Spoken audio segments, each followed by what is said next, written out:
আরণ্যকের ঠান্ডায় খেয়ে নেশা হয়ে গেলে রোশনাইকে গরিমা ভেবে রোশনাইয়ের কাছে গিয়ে রোশনাইকে জড়িয়ে ধরে বলে, আমি তোমাকে বিয়ে করব, আর বিয়ের পর আমরা হানিমুনে বেনারস যাব, গঙ্গার ঘাট।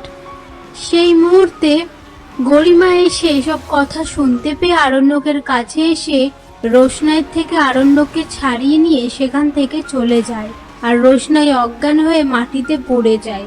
এরপর গরিমা আরণ্যককে বাড়ির সবার সামনে আনে। আরণ্যকের অবস্থা দেখে ছোট আরণ্যককে ঘরে নিয়ে যায়। তারপর সুরঙ্গ মা আরণ্যকদের বাড়ির সবাইকে বলে, আপনাদের ছেলের অবস্থা দেখেছেন? এরপরেও বলবেন যে আরণ্যকের সাথে গরিমার বিয়ে দিতে? আর গরিমাকে বলে, এরপরেও তুমি এই ছেলেকে বিয়ে করবে?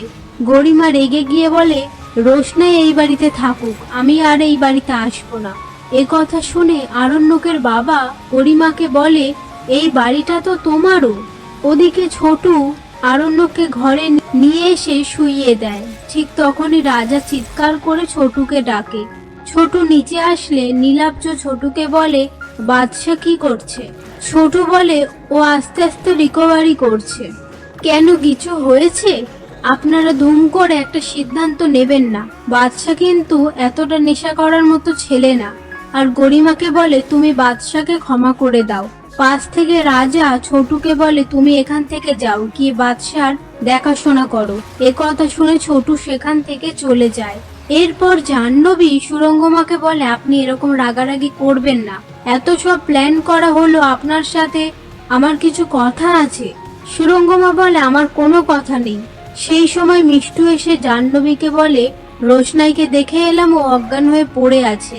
জাহ্নবী বলে, এখানে রোশনাইয়ের নাম নিও না, তুমি ঘরে যাও। জাহ্নবী সুরঙ্গমাকে বলে, ফাইনাল রেজাল্টটা দেখে যাও।